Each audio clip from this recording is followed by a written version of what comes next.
Welcome back, everyone, to Water Polo Wednesday with Wes and Clay. He's Wes. He's Clay. We're bringing the energy today. It was another thrilling weekend of college water polo. We got the results for you. We have the new standings for you. We have players on the rise and so much more. Wes, we do have something especially wonderful to share with our audience today. I'd love for us to just start off with that. This is an idea we had a week ago, and we're already kicking it off. Big shout out to Bluebird Data. They've been really helpful here. So because our subscriber count has grown, YouTube affords us the opportunity to create memberships now, which is amazing. Part of what comes with memberships is you get badges and you get to, chat in and whatever else. We'll start doing some more live streaming and start posting when we're going to be doing this live stream so you guys can watch live as part of that. But also, right? So not only all the memberships and the badges and the chatting and the Q&A type of stuff, we'll also give you early access to our predictions, if not exclusive access to the predictions. We'll in turn we've created a spreadsheet and a document that has all the scores from every weekend and a link to the stats for those games, assuming they're available. So one place to go, which is huge for me because I'm constantly on the stats. So we felt like this was a really good opportunity for everybody. So subscribe to the membership. It's been a lot of work as we've kind of started to put these things in place. We'd love to give it to you for free, but given the amount of time, effort, and energy that continues to go into it, it's not much. It's $5 a month, guys. So if it's too much, I'm sorry. We picked the lowest possible tier. If it's of value to you, then great. If it's not, don't worry about it. But appreciate all this support. But what a weekend, Clayton. Unbelievable. To join memberships, just push join on our page. And if you have to follow us, but once you follow us, there's a join link or button. You push that and you can join to subscribe. So unbelievable weekend. The most upsets in my memory. My days.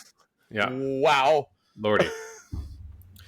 Yeah, incredible. Don't even know where to start. I don't know where to start either. We have our final score slides. Maybe we can just jump into them, and our slides will tell us what to talk about.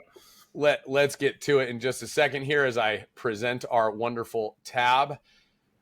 As we get better and better at this, as slowly. One would not be able to tell. To tell we've gotten better. Our slides got some facelifts, though. Our slides. Yeah, we're getting a little better at the slides. So here we go. All right, Water Polo Wednesday. Final scores, Pacific beats Air Force 21-12. That kicked off the weekend. Pacific strong showing, but a little concerned about the 12 there. That's a lot of goals to give up. San Jose State beats LMU in the first WCC conference matchup. That was Friday. Had the privilege of being there. We predicted it 14-12. Just so you guys are aware, I predicted that would be 14-12.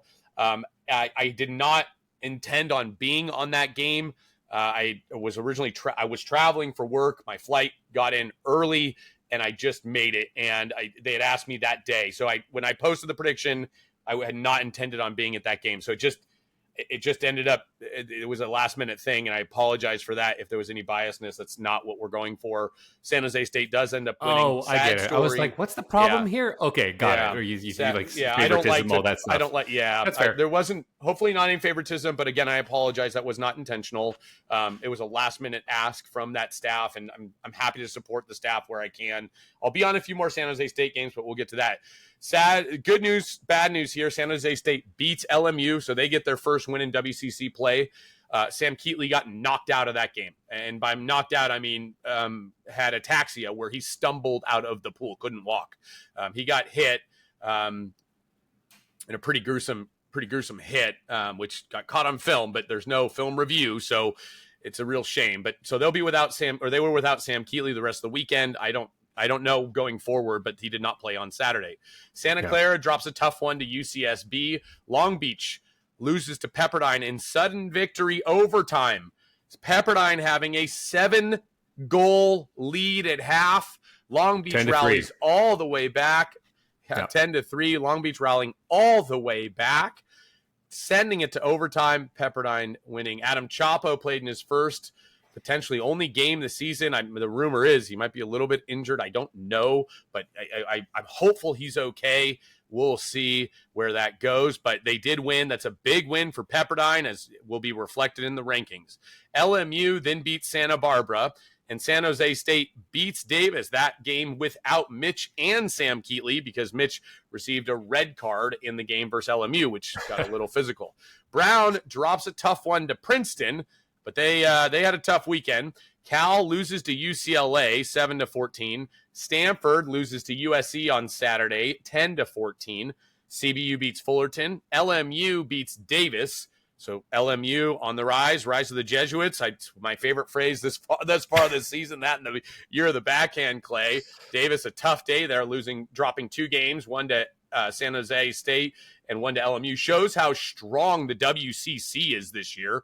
San Jose State then loses to Santa Barbara, again without Sam Keatley. And I don't think Japiash played this game. So I'm not sure what the thought process there was, but it's not for me to decide. They did lose the game, and that'll hurt them big time in the rankings. Harvard then beat Princeton. Let's say that again. Harvard then beat Princeton. Okay. Keep going. First off, great job to Coach Ted out Absolutely. there. I mean, Ted Minnis, amazing work. They're a light roster, Clay. I mean, a really light roster. I'm not sure how many players they have. It's not a lot. It's not a full 24. Not even like players as in like impact players, just like players total. Total. There are only 15 players on that roster. 2 of them are goalies. So they have 13 field players. Everybody else boasts at least 20 to 24, maybe more than 24 in some cases. So good for Harvard. I mean, dude, we like parity. This is good for that Northeast Conference, as much as it's sad for Princeton. That's not good. But look, as we've called out, Clay, it doesn't really matter because you got to win your conference anyway. So regular season, unimportant. Brown then loses to Iona. So everything's upside down. Iona, unranked, beats Brown 13-11. Brown having a tough day there. I'm not sure why, but again, congrats, Iona. Does it really matter for Brown? But good for Iona, confidence builder. You love to see that. So that Northeast Conference can be a little jumbled up. We'll go through the rankings in just a second. And finally, Cal beating USC, Stanford losing to UCLA. They had a 1-goal lead. It was 10-9 going into the fourth quarter. 10-9. 5-1 fourth quarter by UCLA. I don't understand this. I can't wrap my head around. Like, okay, you lose the fourth quarter 5-4 or 6-4 or 5-3, but it continues to be 1 or 2 goal fourth quarters, and they're giving up 5, sometimes more. I don't understand this. They got to get this fixed. The difference between these top 4, people say, is the depth.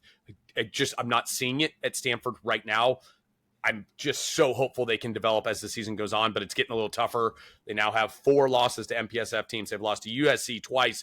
They've lost to UCLA twice. They haven't played Cal yet. They'll get Cal a week from Friday, I think. Pacific beats Santa Clara. No, that's not right. Santa Clara beats Pacific 13-11.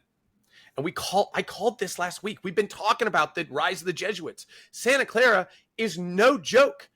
They're not going to be like the best of the best yet, but man, have they improved over the last couple of years.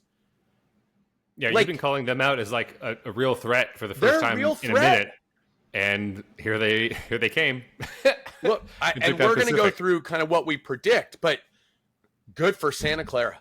Absolutely. It sucks for Pacific, but that's a big win for a program that you're not used to seeing those types of wins against a school Santa like Clara Pacific. Right there against Davis last weekend. Yeah, you saw, yeah. right? And they then had an own goal that then led to losing by a couple goals, right? I think right after that own goal, they were they exchanged a couple of possessions, and there was a bad pass that went to a counterattack for another goal. Like they were right there in that game too. And isn't that something? Santa Clara was right there with Davis and now beating Pacific. Like that's incredible. And then UCI lost to Claremont Mud Scripps. I'm going to laugh at myself because in our ELO ratings and models, we don't even track D1 versus D2 or D3. We should now. I guess we should. But this is not what you would expect here. This is madness. UCI started the year in our top 10. Yes. I don't know what happened. I mean, this is why you play the game. And this is nuts to me. This is the craziest. I mean, Iona beating Brown, crazy. Harvard with 15 players beating Princeton, that's insanity. And Claremont Mud Scripts beating UCI. Those three are bigger surprises to me than Santa Clara beating Pacific, because I felt confident Santa Clara would beat Pacific. Yeah. And yeah, you were calling that pretty confidently. People were like, Wes, calm down. Yeah. Never. There never were people happened. that said there's no way. Hey, look, I'm watching. Clay, how many games am I watching? I'm watching like 12 a weekend. Like, I'm going back and watching film. I watched the Fordham Princeton game 3 times. I like it. I'm obsessed. I love this stuff. Anyway, so that's it's just insane. I can't get over this. I just all weekend was like, what's going to happen? Mind you, I'll add more context to the UCI CMS game, because it wasn't like they were ahead and then like they had one big rally. Claremont Mudscripts won 3 out of the 4 quarters of that game. So they beat them. So that's a win. Claremont won 5-4 in the first, and then they lost the second quarter 1-3. Then they won the third 3-2, and then they won the fourth 3-2.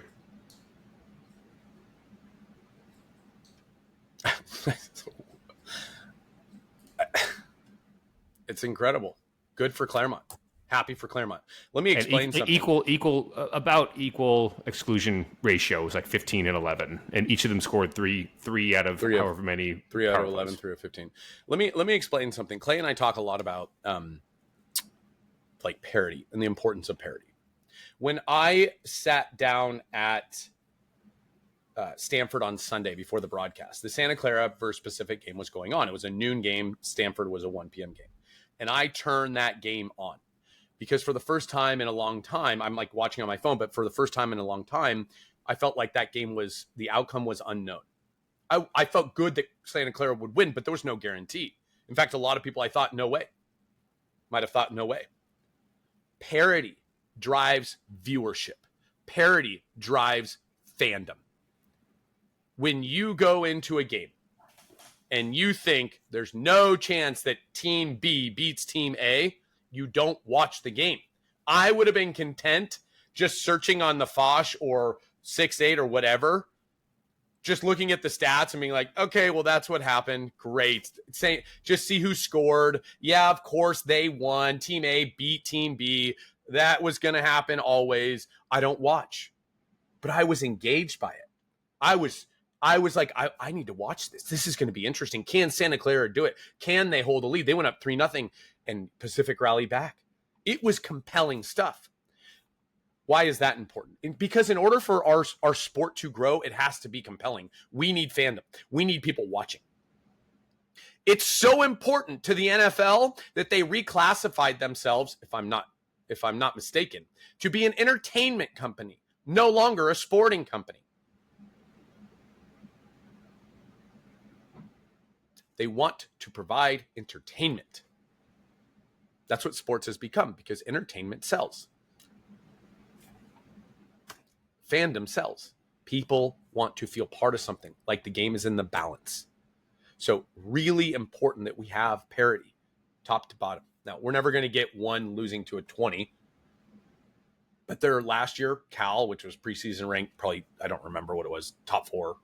For sure, top 4, losing to Pepperdine, losing to, I think they lost to UCI as well. So it's good for the sport when there's parity, when you don't know what's going to happen. So we really celebrate parity. I like underdogs. So it's Likewise. fun. Yeah. So that's why it's important that these games are close. I thought the Cal USC game was a close one. Watch both of those after the games had finished. Again, Stanford UCLA was a great game. It was a lot of fun to watch and commentate on. We'll talk about the stars this week, but Ben Forer and Alex Georgi were outstanding in that game. The Stanford USC game, a little bit less so. It was the best USC team I've seen since Pinta's taken over. Yeah. That USC team came to play. They played with flow. They played with unselfish play. We'll talk about the stats, but like you had Gregorovic, you had Vukovic, and you had Vort all with 3 goals. That's good distribution from them because you still have Lopez Duarte and you've got Brankovic over there.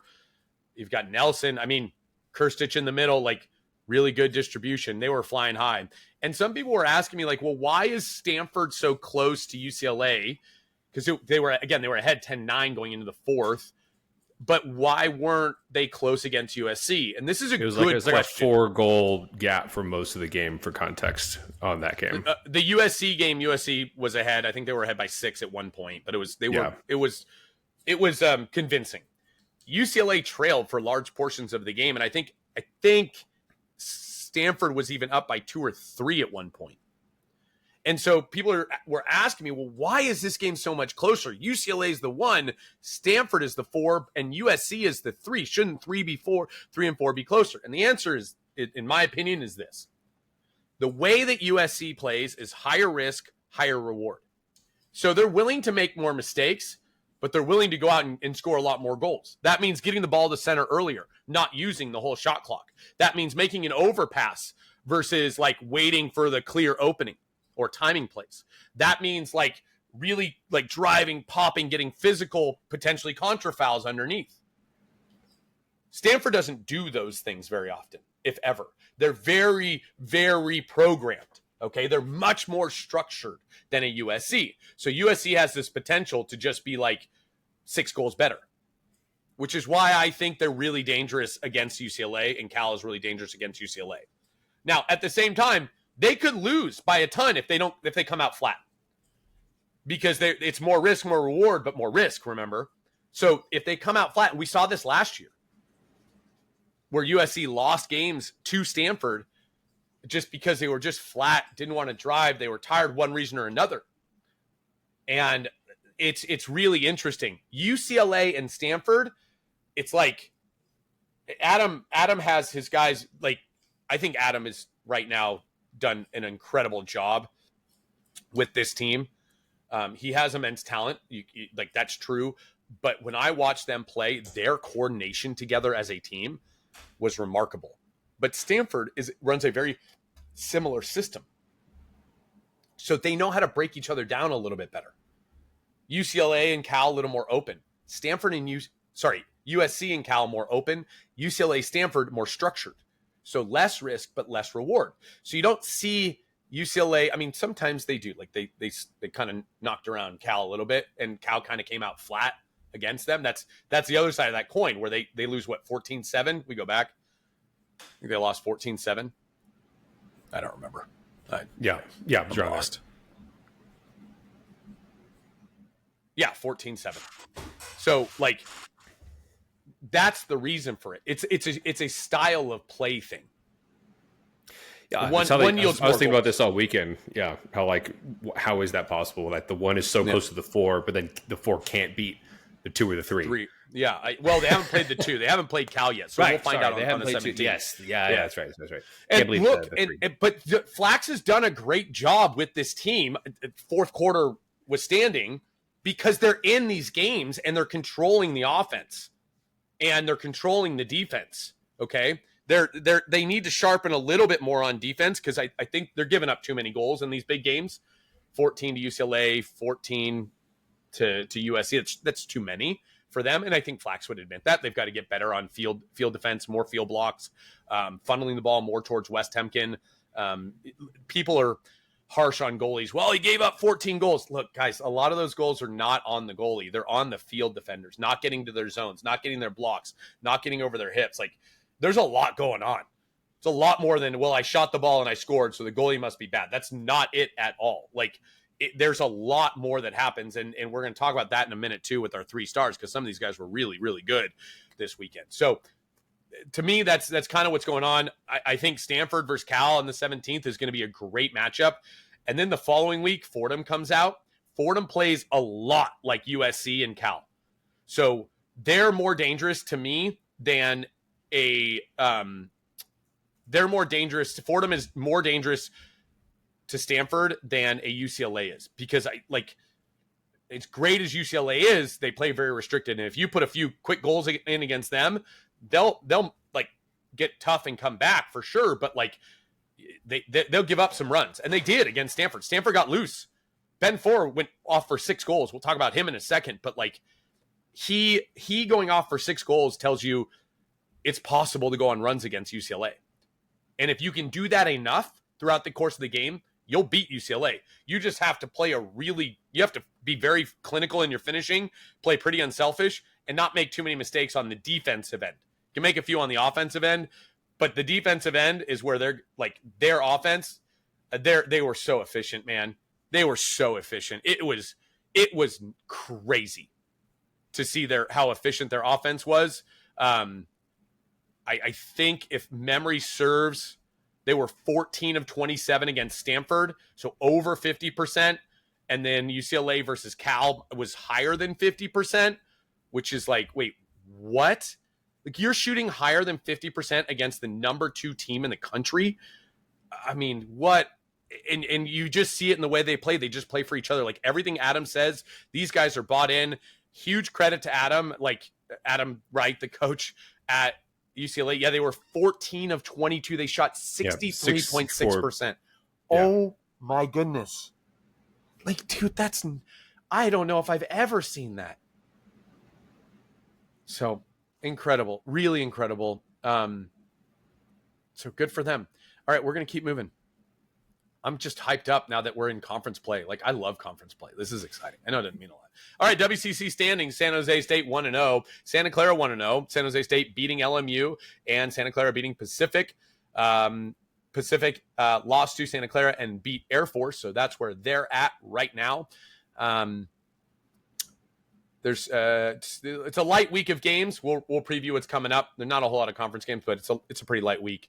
MPSF, UCLA 2-0. USC is 1-1. I think they should be ahead of Cal. I'm not sure what the differentiator is there. I just pulled this off of the MPSF website. It might be goals against, but I'm not sure. Stanford 0-2.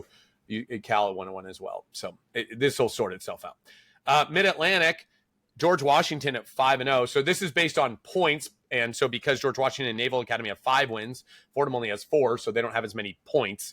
Bucknell 2-4, Wagner 1-3, Mount St. Mary's 0-4, Mercyhurst 0-6.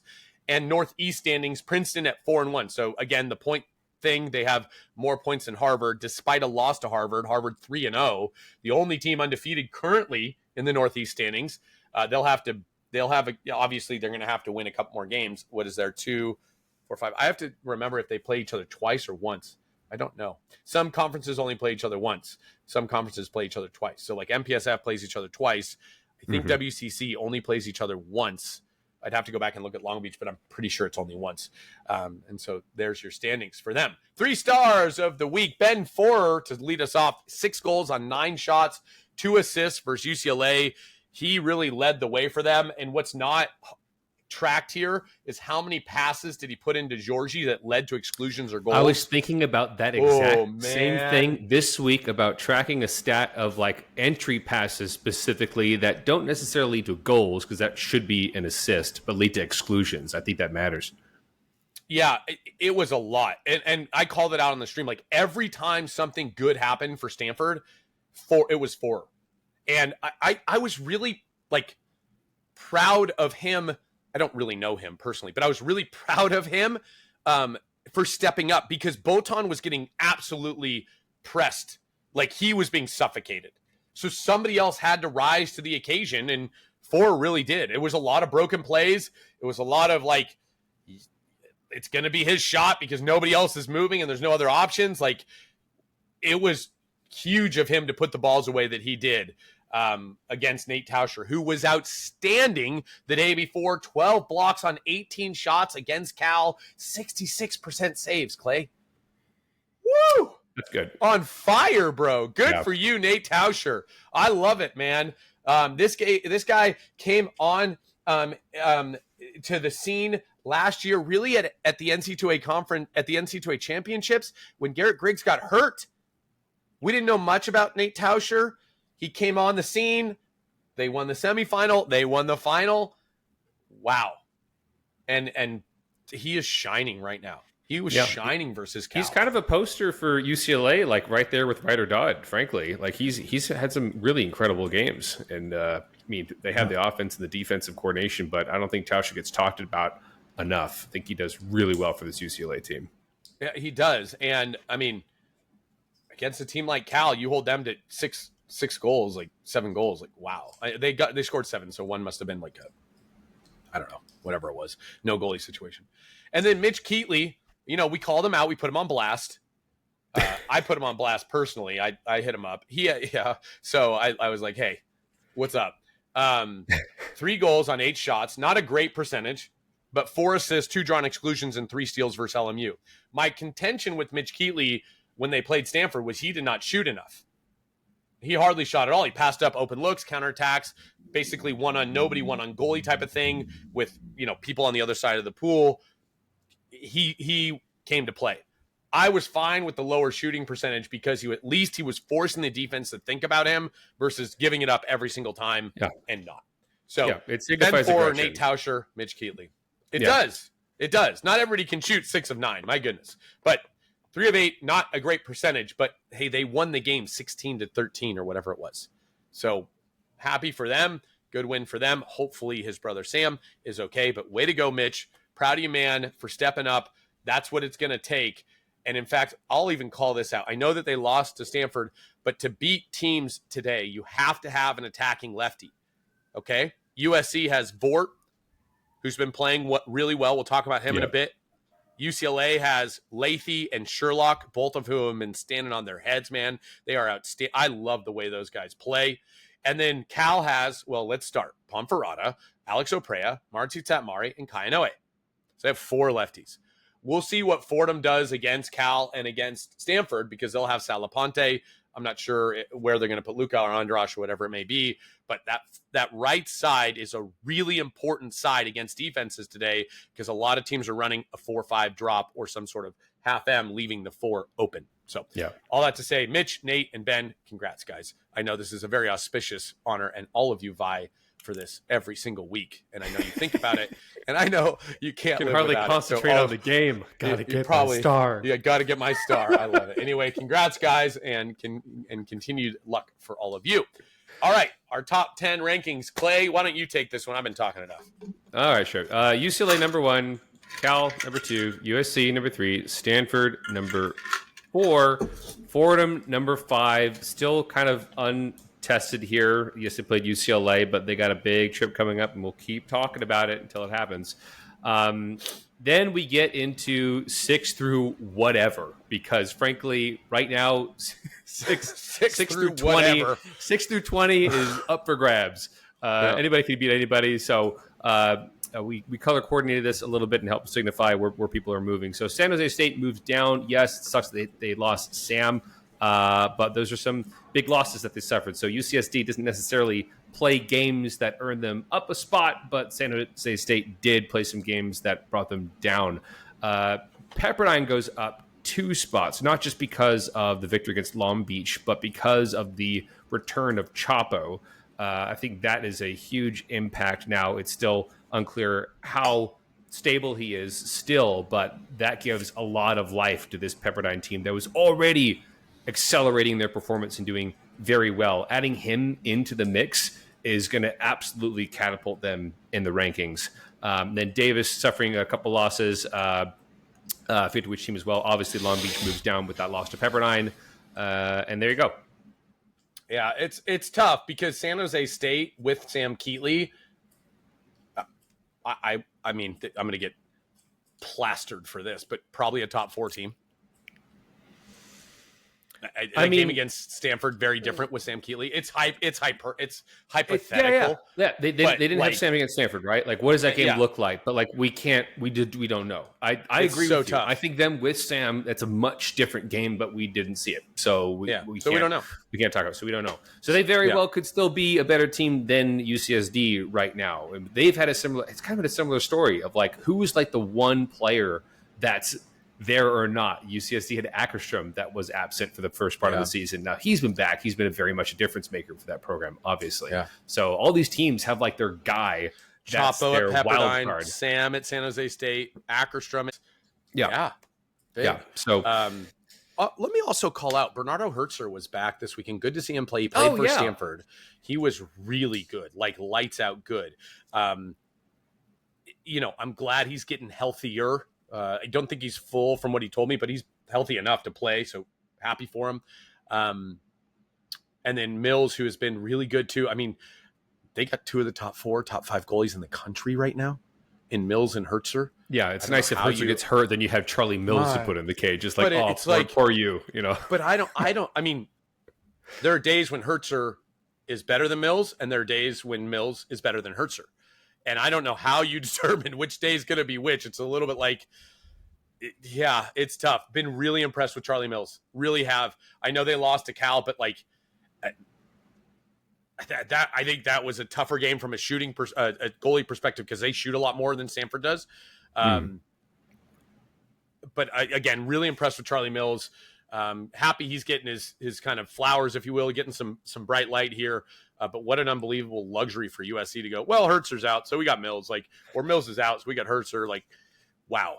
Unbelievable. Yeah. So the other thing I'll call out is Fordham. Call out here. Oh, go ahead. Yes. Go ahead. Yeah, well, I don't know what you're going to say about Fordham, but we were talking the other day about kind of where these teams section out. I just said 6 and down. Earlier we were saying it's UCLA, Cal, and SC are kind of in a group, but then Stanford, Fordham, San Jose State are kind of in a group, and then it's everybody else, right? San Jose State loses Sam.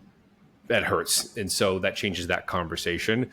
And I think it's a total valid conversation of Stanford plays UCLA going up into the fourth quarter twice. Now, no one else is that close, and then they play. It's really about the matchup at this point, and that's why it's so important how this Stanford Cal game is going to look, because you put this USC Stanford team against each other, that matchup does not fare well for Stanford, at least in that matchup. And so that's why there's this kind of dotted line to signify that there might be a little bit of a gap here, and we might eat our words. This is just fun. Yeah, it's been fun, guys. So that's what we're very words all season, baby. I've been wrong. A bunch this year. Yeah, sure. So let me piggyback off of that, because that's a great point. The thing that's kind of crazy to me. Hop on, Wes. I'm hopping on. I'm on. You're all the way up. All right. Nothing can stop us now, Clay. All right. That dotted line above Stanford, I think anybody 4 to 10 can beat each other. And let me tell you why. Long Beach, after a very brutal, exhausting match against CBU Friday night, takes on Stanford the next morning, and they go to overtime. They play really similar systems. Where Long Beach actually outperformed Stanford was they were more aggressive and attacked. Stanford was more calm and less emotional and kept it very structured. That ended up winning out, but it took overtime to do it. They also blew a pretty big lead in the fourth quarter in a 2-5. Hang on, I think you just hit it, Wes. I think you just hit it. Maybe I'm wrong here, but I feel like the offenses that can push. You talked about this earlier about the pacing that USC, they take higher risk, higher reward play, and Long Beach, if they're playing in a similar fashion, that might be what keeps teams difficult for Stanford, whereas UCLA surely they can be more aggressive, but they both can play kind of structured, slow down, find the center offense, and maybe that's where UCLA has a little bit of trouble with Stanford, or at least Stanford's defense shines. Yeah, on a more methodical offense. Yeah, I mean they just limit possession, so it just gets harder. But UCLA being as efficient, they're a different conversation. The other thing I'll call out is Stanford is having to play Jean-Pierre Dimartre, Botan Balo, Ben for Ryan Ole most of the game. Those guys aren't getting a lot of breaks. Zelikov will come in for Ole here and there, or for, but so those 5 guys are pretty much playing the whole game, right? And that's brutal. That could be what's leading to some of these fourth quarters, so they're not quite as deep. So a team like Fordham that is fast, really fast, with Androsh and Luca, the other Luca Salapante, even Epa in the middle is fast. Diego Tressa, the other center, is fast. Barnabas that speed, that fast. Pace could be very problematic for Stanford. Yeah, right. So it's a 4-quarter game. So you could see a team like Fordham really pushing Stanford. I think they would struggle more versus a Cal or USC, because it's similar styles where Cal's very fast and USC is very fast, and they push and push and push. Stanford doesn't push. San Jose State is very similar in their style of play to Stanford. Their depth is very similar. They played 3 guys basically the whole time, right? So San Jose State, I believe, can beat Stanford. Fordham can beat Stanford. Stanford can beat all these teams, and they have. It's just who's going to play and whose day is going to be. This is really exciting stuff to have this much parity, 4-10. I mean, if Chapo can stay healthy and stay in there, then I see that Pepperdine team going up a few more slots. For sure. They can start winning games in that WCC. For sure. And they get so check this out. They get San Jose State, I believe, October 18th or 25th. I think I got to check. It's one of those two, okay? And they're working on getting it, really, really building that one out. We'll have more information about it as it comes around, but I got a couple of notes today, which is really exciting. That's going to be a huge game. And this is good. This is good for water polo. This is why we proposed the other alternate format to NC2As. Because these teams are all good teams. Some are better than others, but these are all good teams. At the end of the day, is Cal, USC, UCLA a step ahead? Yes, that's why the dotted line's there. Do they win the NC2As, one of those three teams? My money's on yes, it would. But that middle makes it really compelling stuff. So, there you go. Yeah, I would say lastly, because there's a note on, I keep saying lastly, there is a note on comparing ratios of total teams in a sport. It's okay, basketball has this many teams. Let's look at the percentage of total teams that go to the NC2A championship match or that national championship versus water polo. Obviously, much smaller pool of teams. Therefore, the ratio that goes should be the same. Maybe, but maybe not. I don't see why we have to play by that rule, personally. Yeah. And there might be a steeper drop off of the talent pools in basketball, perhaps towards that bottom end compared to what we have right now in water polo. I'm just saying, I personally would like to see the top two teams of each division go because I would want to see. Sorry, of each conference, I would want to see every single game because it could go any way. It would be madness. It would be exciting. Just like Fordham, Long Beach was really exciting last year at the NC2As. Fordham, USC, super exciting last year. Those were the two most exciting games of the NC2As. That's what we should want. That to build fandom around this sport, we want those types of games. Okay? And that's why what Fordham's doing is so special because it's bringing more attention to our sport. It's creating more parity. Fordham's schedule, when they come out here, Tuesday is against Long Beach. Okay? Thursday is against Cal. Saturday is against Stanford. Sunday is against San Jose State. So they'll get their shot. We'll see where they end up on the rankings after that, but we're going to keep promoting those games. Drop it. Oh, God, that would be tough. But it is what it is, right? We just, as long as it's good games. All right, this weekend, again, very light schedule, UCSD at Santa Barbara. That'll be on ESPN Plus, I am told, at 10:30 a.m. on the 11th. San Jose State at Pacific. That should also be on ESPN Plus at 12 p.m. That's a WCC matchup. UCSD and UCSB is Big West. And Long Beach at Stanford, it's exhibition. But I'm looking forward to this because Long Beach took them to overtime last time. And I know that they play, I think, on Friday versus San Jose State. Or maybe Santa Clara. I have to look. It's on my score sheet. If you subscribe, you can have access to the score sheet and correct me on every time I'm wrong. If nothing else, Perfect hey, $5 a month, case. and you get to correct me. If you're hosting a podcast, you want to quickly reference the schedule, you can pull up this sheet. That's right. So Long Beach at Stanford, I'm excited for that. That'll be on overnight. I'll be on that one as well. So an exciting time there. All right. We did a couple more things before we get into our interview. MPSF, we did players on the rise. MPSF players on the rise. Ben Four is second in goals on Stanford, second in assists.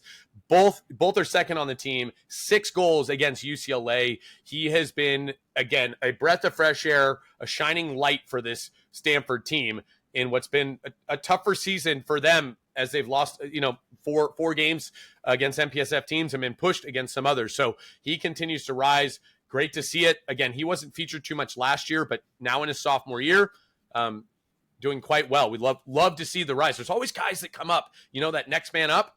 And that's what we're seeing. Jack Vort, 12 goals, 14 assists. Look, this guy's not the top in scoring or top in assists at USC, but he brings a balance.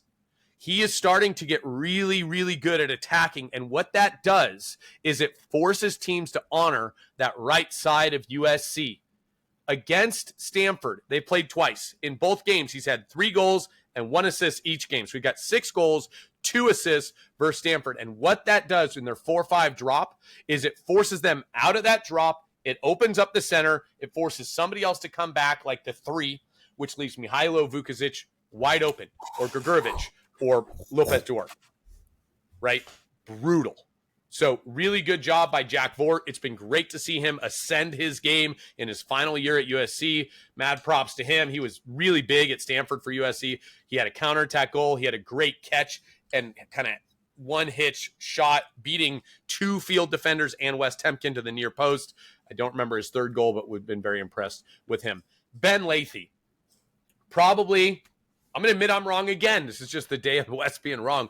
Ben Lathy, probably should have been on our preseason best of the best list.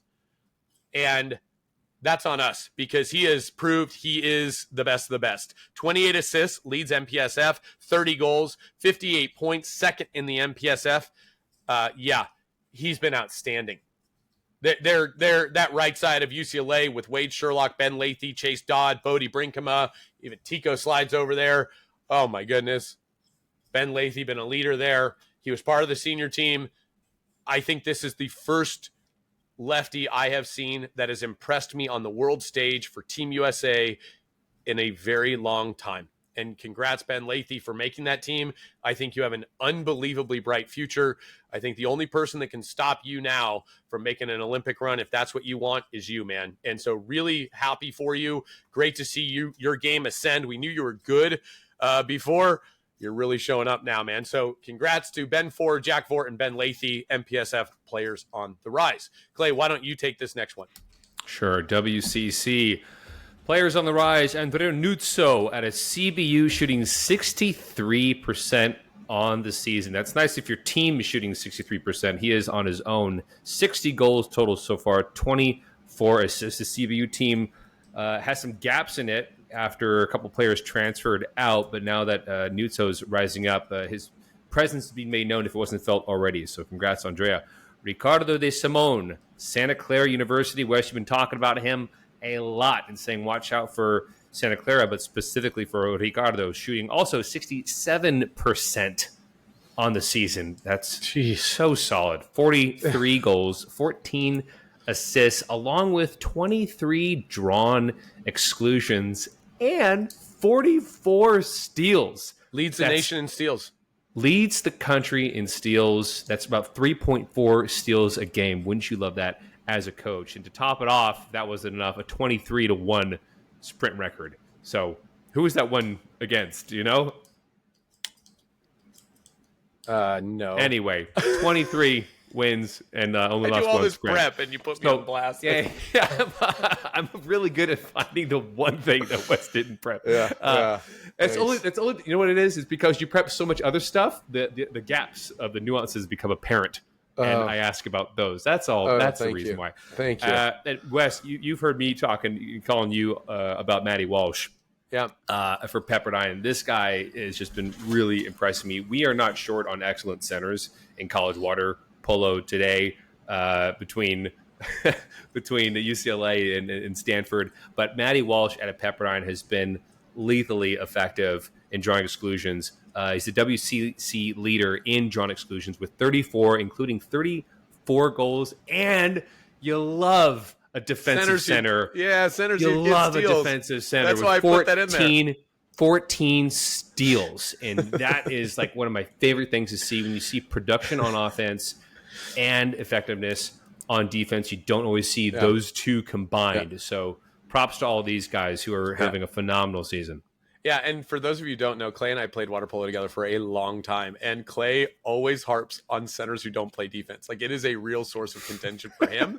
And so I wanted to call that steals out because I knew you were going to be really excited about that, because it is. Yeah. We love centers who play good defense. It's honestly the biggest detriment of some centers. As good as you are on offense, if you're a sieve on defense and you get lit up and just torn apart, then you're kind of a net zero. So we take the better defender oftentimes.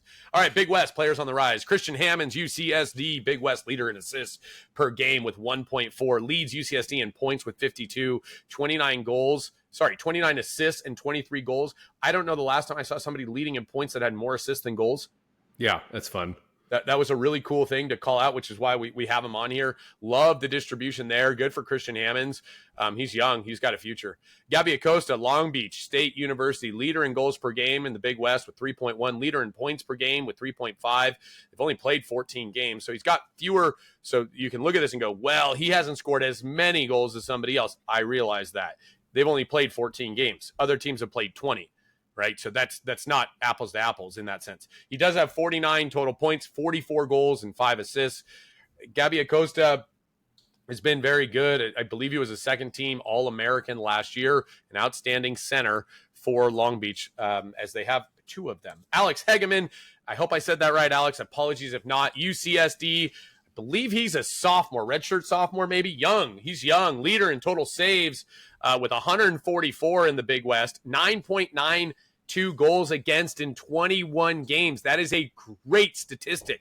If you can hold teams to 9.9 goals a game, you're going to win a lot of games. Remember, we talked about the kind of key is 12. Anything below 12, you should win. Anything above 12, you should lose.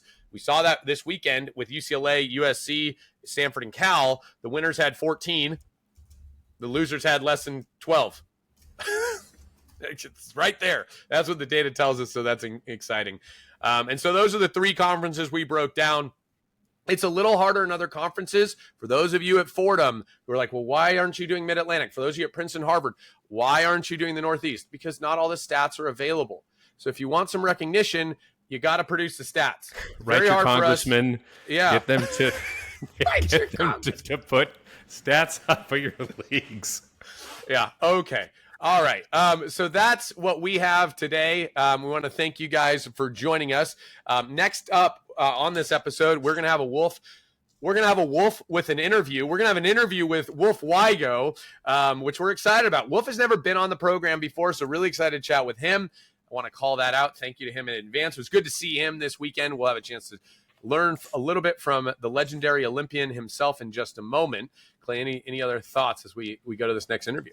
No, looking forward. I think Wolf is one of those guys we don't get to hear from too often. So we're very excited to have him come on and share his voice a bit. Yeah, awesome. All right, well, we'll be right back right after this.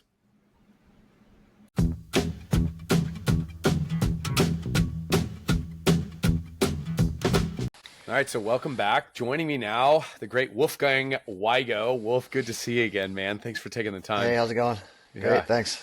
It's great. Good to see you this weekend. You guys are continuing to rise Santa Barbara as a program. But before we dive into kind of your season, I want to recap kind of who you are. I mean, you've been at Santa Barbara a long time. You won 2 national championships in NC2A as a player, one as an assistant coach, all at Stanford because you went to Stanford undergrad.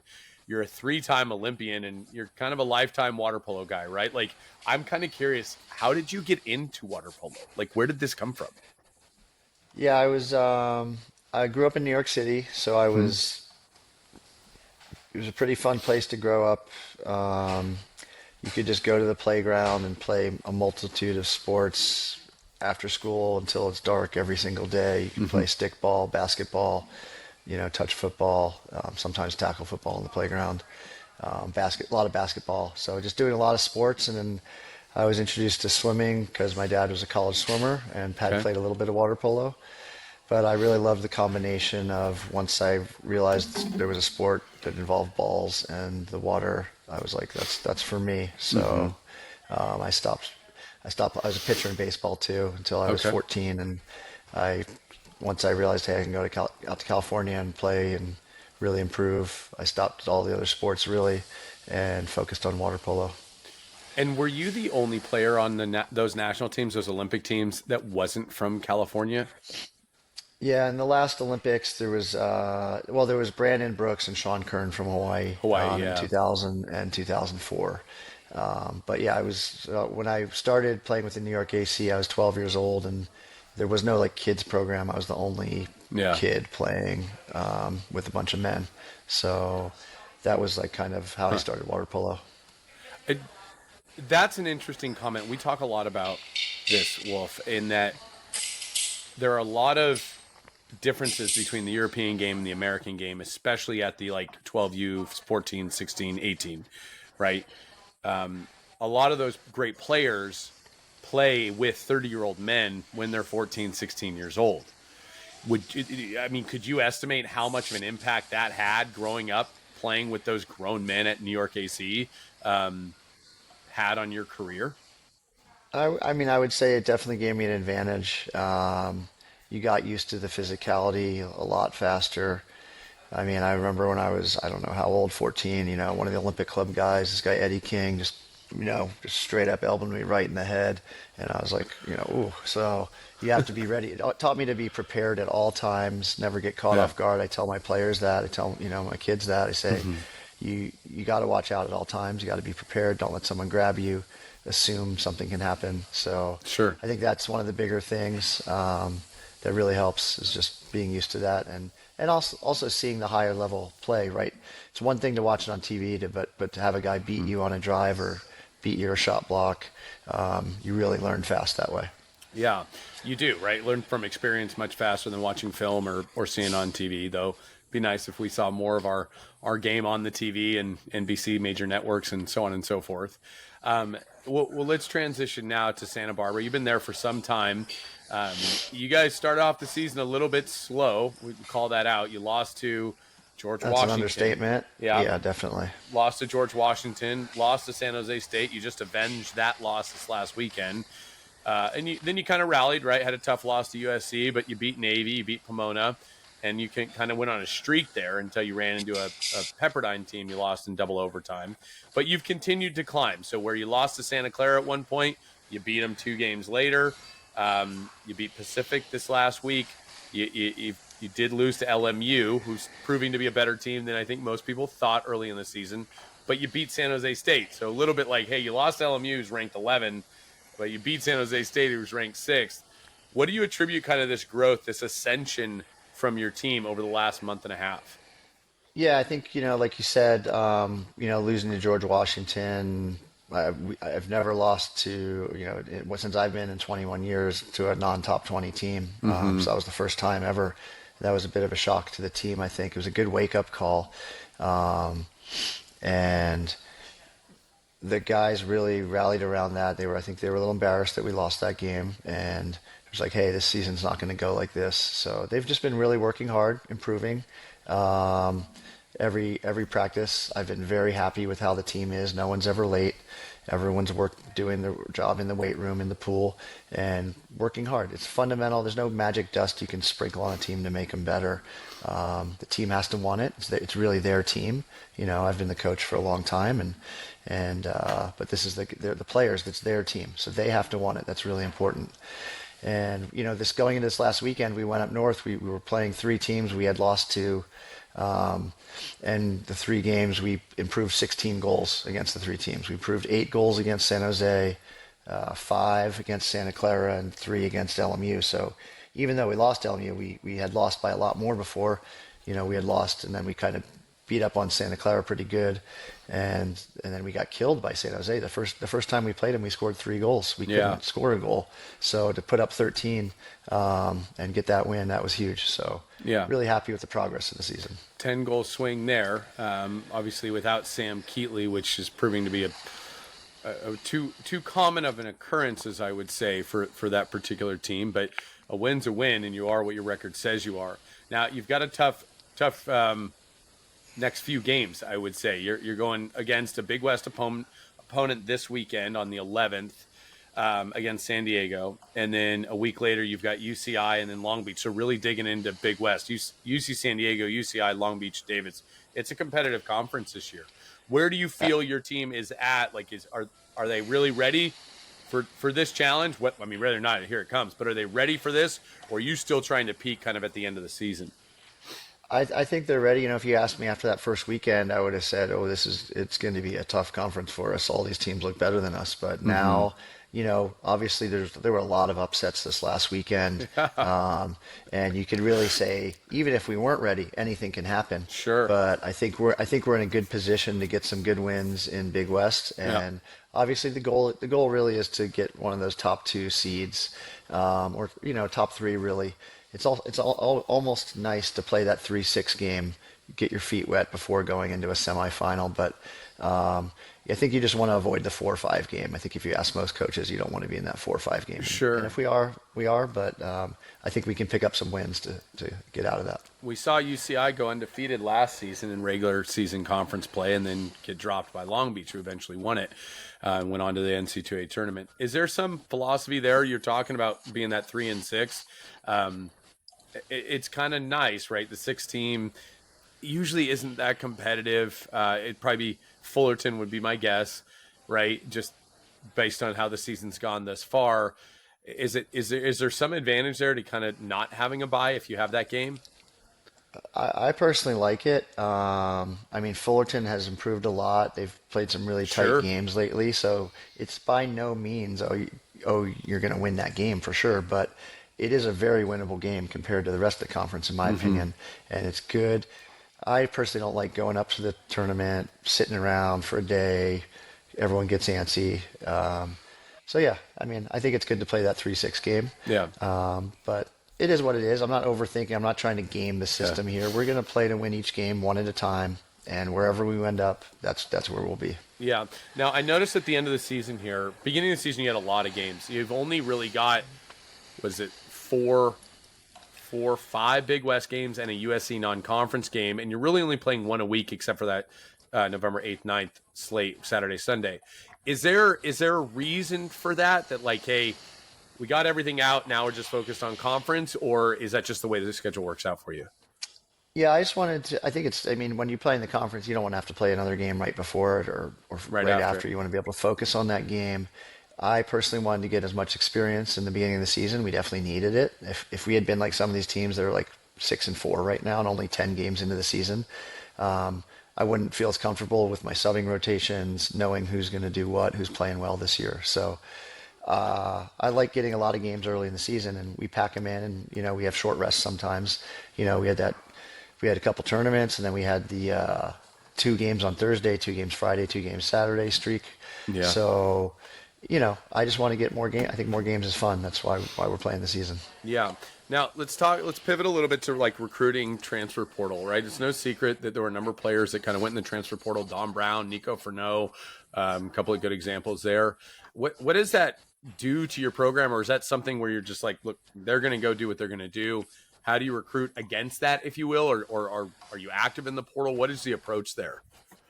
I mean, there were different reasons. Nico was international. He wasn't on much money. We couldn't offer him a lot, and LMU offered him a lot of money. That was a financial decision. Sure. So we really wanted. Nico was progressing in the program really well. So was Dom. These guys both had 2 years in the program. They improved exponentially. I mean, Dom, he made the national team without playing for Cal ever. So he got better in 2 years at UCSB. So, we were disappointed in that. And same with Nico. I mean, we all loved him and wanted him to stay, but financially, he'd have to pay $70,000, and we don't have the budget. Some of the schools have a better budget than we do for scholarships. So that's, we have some really good things about UCSB, and that's one that's not great. So, Sure. Are you planning to be active to bring players in from the portal? If there's players in the portal that we want to get, we will grab them. If there's a couple of good players that are interested in coming to UCSB, we're gonna go after them. Of course, we're gonna go after them. Okay. It seems like sometimes guys, if they improve, they want to. You saw it with Long Beach and other people. They have a good player, and then they want to go top 4 sometimes. And if the top 4 teams are interested and going to give them money, then they'll take that. So Sure. I don't necessarily agree with it, but that's kind of what I've seen has been happening lately. Let me ask you this, and this I actually don't know the answer to. If you offer somebody a scholarship, is it guaranteed for 4 years? It has changed, and now it can be, yes. It's a 4-year contract now. It used to be year to year, and it was a Right. coach's word. You would say, hey, you're going to get this, or Yeah. you're going to get more if you play good. Every coach does it differently. I don't want to get into too much what the different coaches do because I wouldn't don't ask you agree to. with the way some people do it. Sure. We've always honored what we said or given more to people if they improve. So Yeah. like Dash McFarland, he came in on a certain amount and he went up Up and every up, year. up, He was yeah. really producing for us. So that can happen. And so, but it is guaranteed for 4 years. And maybe you have an opinion on this, maybe you don't. I'm more curious. If players can just enter the portal and say adios, should coaches then be allowed to say, hey, look, we're going to cut you and we're not going to honor this for 4 years if they're not producing? I mean, there's ways. Like I said, I don't want to talk about other coaches. There's ways Sure. around it. You just make someone's life miserable. You don't play them. This happens all the time. It's Yeah. never happened in our program, but I've seen it happen quite a Yeah, bit. sure. And no one wants to stay around if they're not wanted, basically. Yeah. So You want to be where you're wanted, right? And so yeah, talk yeah. about wanting, like, as you recruit, like, what are some of the things you look for with your experience? You've got a very good eye for talent, identifying Don Brown, identifying Dash McFarland, Nathan Puentes, I'll call out Cole Brosnan. You've had some studs come through there. What are some of the things you look for that, like, young kids could work on to hone their craft that would be, like, really exciting for you as a coach to see? Well, unless you're this blue chip recruit if you're on the junior team, I guess, let's say, as that's the starting point, like blue chip player. There's obviously maybe a few others, but you need hard work and a good work ethic and good character because you're going to have to improve in college. If you want to, play against the top teams, you need to show improvement. And, like I said, I thought Nico really improved. Don Brown really improved. I think all the guys on our team are improving. Our centers are really improving. So, we've got a freshman eligibility, sophomore eligibility. Those are the two guys in the middle for us. They're improving. And if you don't have the work ethic and desire to be better, that's not going to happen.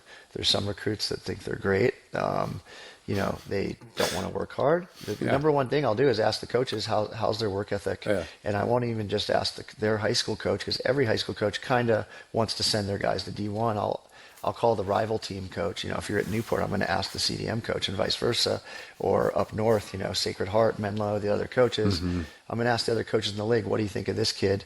And some will say, oh, well, he plays dirty and he celebrates and gets in our face and we don't like that. And I was like, okay, well, that's not necessarily great. So that's, I think it's really the main things are work ethic and character. And obviously you have to have some talent. You got to have a live arm and, all the stuff you need. Sure. But I have to see that potential. So the mental aspect of games, such a big deal. That work ethic, as you talk about, the character is something that, I mean, in sports, it's just so often overlooked for talent, right? You got a live arm, great, we'll take you. it's really tricky. Coaches, I think this is one of the things that bothers the coaches a lot is you got this super talented guy that's a headache. He's getting bad grades or he's late all the time or whatever, X, Y, and Z, or, he thinks he's the best and doesn't want to listen to the play. Every coach has had one of those, and it's, do you reward those guys or do you send a hard message? I've sat guys out of key games before that we either lost or could have lost in the past, and you have to send a message. Otherwise, it doesn't end up well. So Fair enough. It's really, really tempting to go after the talent only, but I think it's in the long run, it's a losing battle. Yeah, and we see it all the time. Guys who don't translate, who are great in high school and don't really make it in college or burn out. There's no guarantee. No matter how good you are, there's really no guarantee. You really still have to dedicate even more of yourself. If you thought high school was tough, like college is a different beast. A lot of guys are getting paid to be there now with the NIL. And speaking of that, like from an NIL perspective, has that come up much in conversation? I know we're a small sport. Is that something players and recruits are asking about these days? It hasn't really hit us yet. I think the top four, it's hitting them, and I think it's going to continue to grow. It's a money issue. Until there's more money in the sport, I don't see it dramatically. Like no one has even the roster. No one has 24 scholarships. Let's put it that way, to the best of my knowledge. Yeah. So once you're not even there, there's you have to get that extra money. Obviously, like someone like Ryder Dodd, you could probably ask the alumni, hey, give us $100,000 and let's give them $100,000 and a car and whatever, and then a full ride.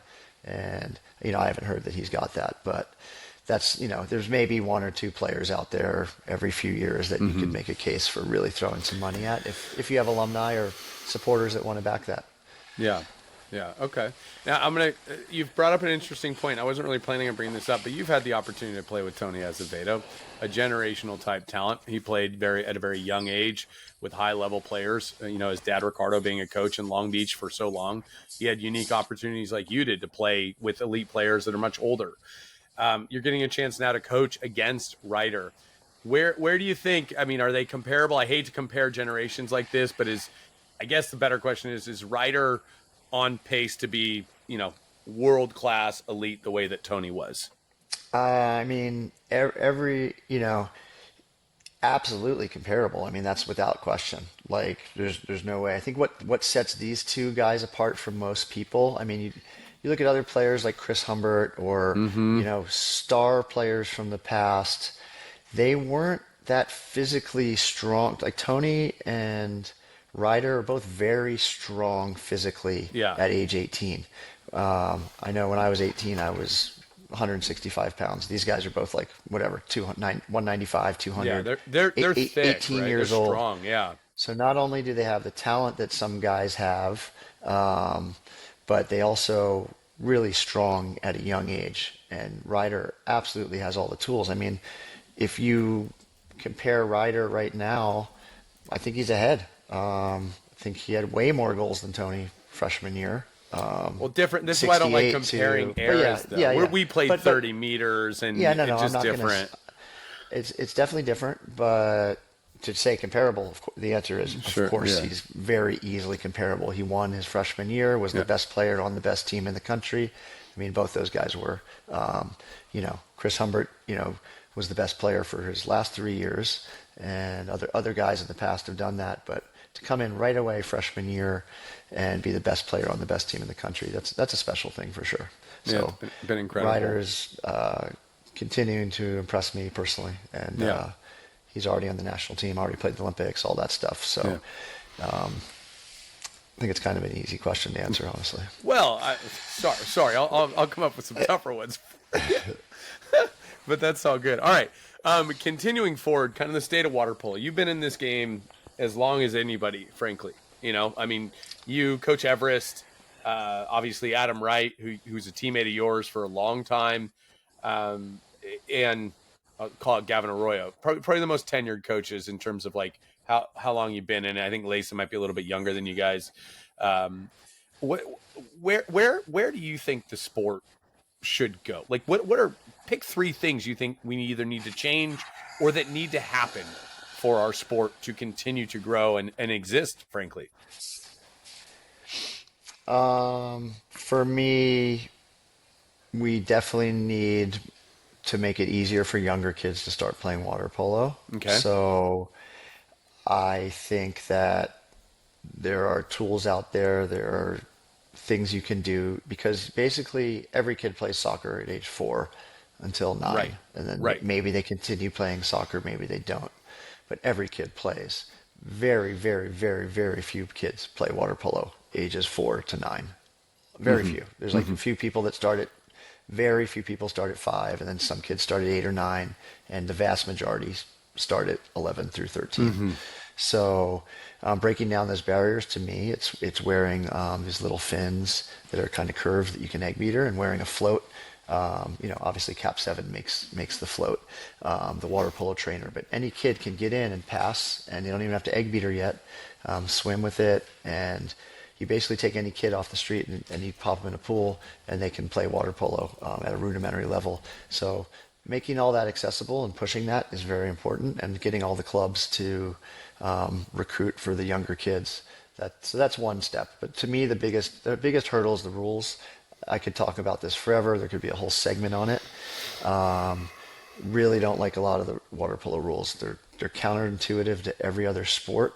The main thing I don't like is a foul in water polo is to the advantage of the defense. And there's no other sport that a foul is to the advantage of the defense. A foul should be a penalty against the defense. There's unlimited fouls in water polo. It's just foul, foul, foul, foul. I've said before on different podcasts that it's like in basketball, if you just ran up and fouled, LeBron got the ball, run up and foul. Now he's neutralized, can't do anything. Pass to the next star, foul, can't do anything. So it kind of makes no sense. And so that's to me, a big problem. No one understands the sport. Grandma, Gene and Grandpa don't understand the sport. Even people who know the sport really well are confounded by the referees because of the overwhelming contact. And hey, that Yeah. should be a kick out. That's a penalty. Everyone's always complaining. Your team always thinks you got hosed by the ref. The other team always thinks they got hosed by the ref. That's in other sports to a certain degree, but not nearly the same as water polo. So I would like to be a sport where you can move.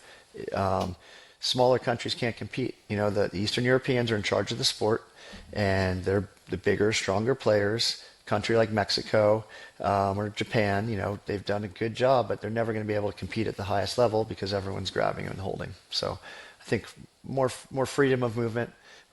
Every foul should be counted. And if you get 3 fouls in the game, regardless of whether it's a major foul or minor foul, you just get rid of it. It's only fouls. There's no ordinary foul. There's no classification of an unlimited fouling and strict fouling. Everyone, if I had 3 fouls in the game, I'm not going to foul anyone. I'm going to have my hands up. Then when I have my hands up, everyone can swim. So I don't want to go too long on here, but I see the rules as a major problem. And the people in charge of the sport always say, "Oh, it's the marketing. We need the flames and we need the smoke, and this will make it." And they've done all that, and there's still nothing. Water polo, honestly, in the grand scheme of things, doesn't exist. You've got wood chopping and barrel rolling and 4 women's lacrosse pro leagues and everything else. Women's and all rugby kinds of league just sports. launched. Women's rugby, you can spend your whole day googling all the professional leagues, and there isn't one for water polo. It's kind of embarrassing. So yeah, that's why I would say the rules have to change to make it more interesting to the public. More understandable to the public. If people don't understand it, they're not going to watch it. So that's Agree with that. longer answer I than you think probably that- wanted, but yeah. No, I think that's exactly what I was hoping for, Wolf. I know you're passionate about this topic. We've talked about it a lot, kind of off camera, in the past, and so if I'm hearing you right, the rules need to change a little bit. It needs to be more freedom of movement via rule changes, and we need to go back. We need to get people playing earlier. So at 4 years old, 5 years old, to get them interested in the sport early on. And I think all those things are very true. Now, 2 things can be true in that, hey, if we do better marketing, better promotion, maybe it grows the sport as well. But not to say if it were easier to understand and be more digestible, I would assume people would watch it more. I do love the call out that we are this weird sport. And I say this on broadcast all the time, that water polo is like the only sport where a defense can foul you, and it's to the advantage of a defense. And you see so many counterattacks where a guy's coming down, they get fouled hard, and then that person sprints back, and now it's it was a 2-on-1, and now it's a 2-on-2, and you've got the ball and you're on the wing and you have no angle and you're dead. And so that, to your point, it does drive me nuts. My dad played in the 60s and 70s, 50s, 60s, 70s, and he would say there was only, I think, 5 fouls is what you got. Ordinary, whatever it was, yeah. 5 fouls. And then you get a lot of guys kicked out of the game, but they learned, like you said, hey, I've got a few fouls. I can't take every foul is really important. How you track that conversation for a different time. I happen to be in agreement with you. I think more free flowing would be good for the game. So that's very interesting, man. I appreciate that very much. One thing I'd say really quickly is that the rules used to be different. The U.S. used to play with different rules that were called the South American rules. And when the sport grew in the U.S., especially in California, there were over 100 teams, college teams, and the sport took off and really grew. It was under those rules. And in the early 70s, the U.S. thought we have to change our rules to FINA's rules so that we can compete more internationally. And that was the rules, run by, the Eastern Europeans. So we had a free-flowing game where the fouls were counted, everyone could move, and we got caught up in Olympic glory of, wanting to compete and win a gold medal at the Olympics. So we matched their rules, which, some people say, I understand why some people complain, hey, why are the NCAA rules different from the high school rules, different from the international rules? Well, and some people, say, oh, let's just all do the international rules. Well, that doesn't always work out. We are the ones, I was part of this, that pushed very hard for 25 meters. And we did it for a very long time in college. I will tell you the college game got way more exciting. You wouldn't be screaming and jumping up and down if you saw the 2000 either five NC2A finals that was 3-2 3-2, yeah. at Bucknell, and the game was, I can't tell you how boring it was. They're swimming down the pool 30 meters, swimming back, swimming down, swimming back, nothing in front of the goal. So we really pushed this, and now the international is coming to 25 meters. It's much more exciting. 25 meters is not some short course. There is plenty of room for counterattacks. 25 meters is much longer than people think. It's not 25 yards with wall cages. That's ridiculously short. There's plenty of room. Yeah. Much more exciting game. So I think we need to be in the forefront of the rule changes, not following what the Balkan nations. Who cares if Hungary, Montenegro, and Serbia, if they're winning all the medals, in Croatia? They're very small countries on the global marketplace. It's next to a zero, and no one cares. So we want all the countries in the world. We want Brazil, Argentina, all the Asian countries. We want them to be able to compete, and so that's what I'd say there. But your dad played under those rules. Yeah. That they did count all the fouls, and that made sense. Yeah. So.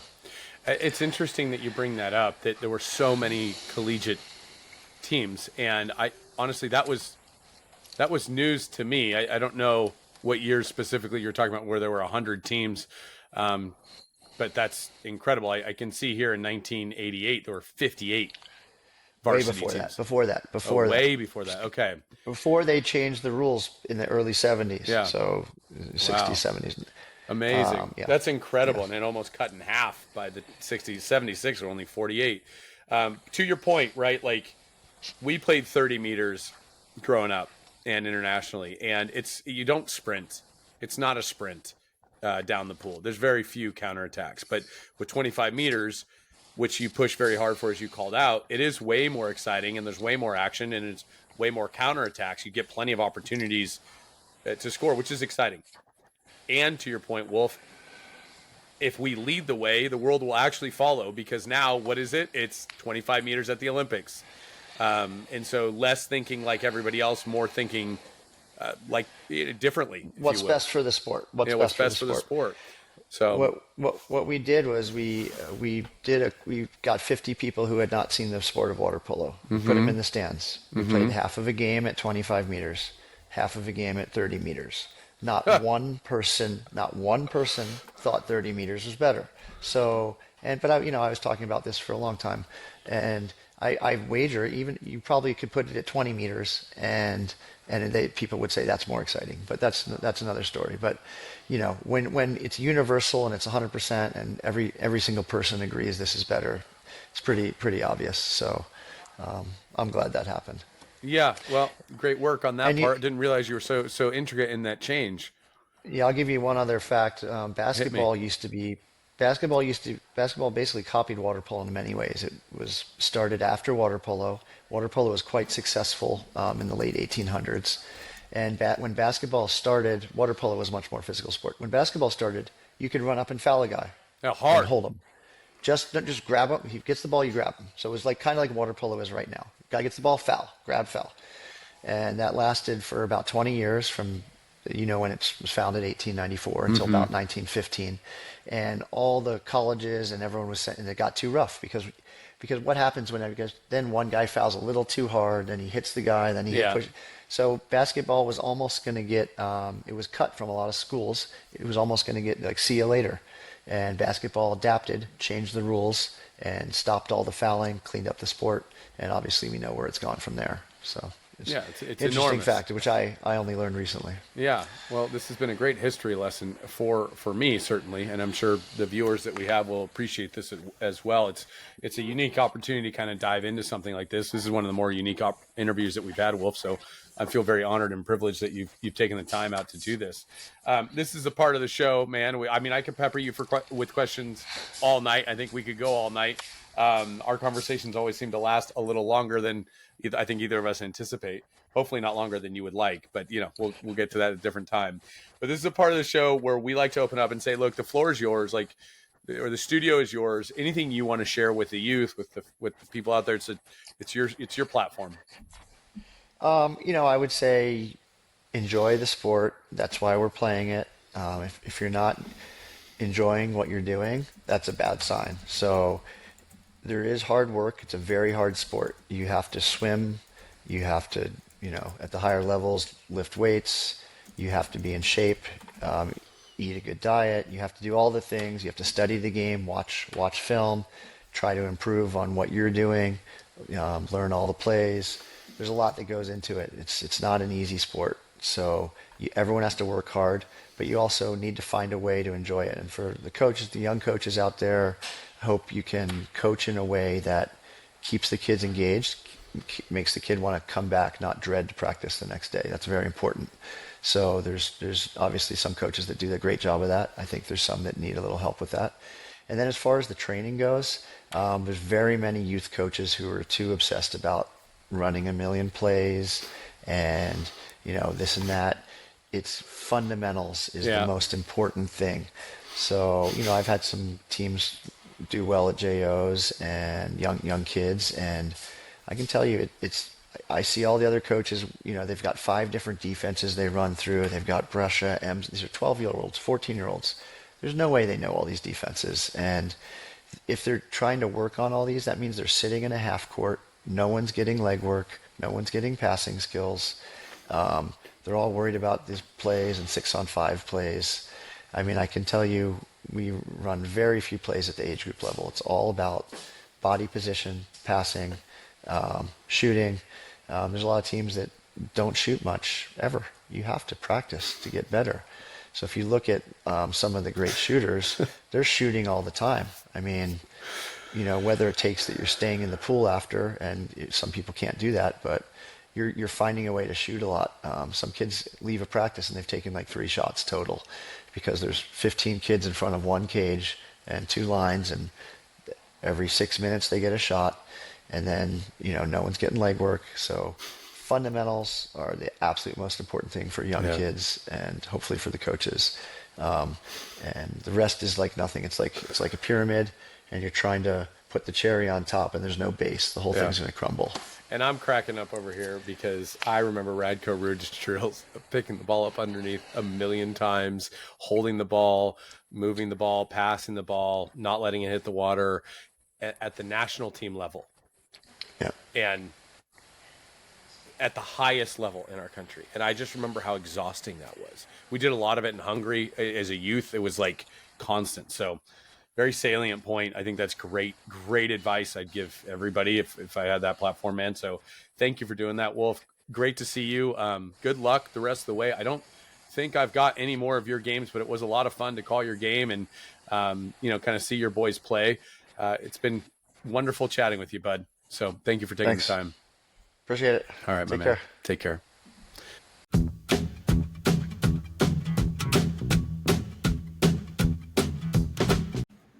Thank you so much, Coach Wigo, for sharing some of your experience and stories and wisdom. It's been really exciting to see this UC Santa Barbara program accelerate their performance over this season. Looking forward to see how they finish up. Wes, any closing remarks? No, exciting. It was good to see him, good to interview him. We feel very privileged, as we always say, for having the opportunity to interview and get to know these coaches. So that was awesome. And so more to come. It'll be an exciting weekend of games, although a little bit light, but we're kind of going to the meat of the schedule here. So hang on to your hats, everybody. It's been a fun season thus far. So life is short, everyone. Score goals. We'll talk to you soon.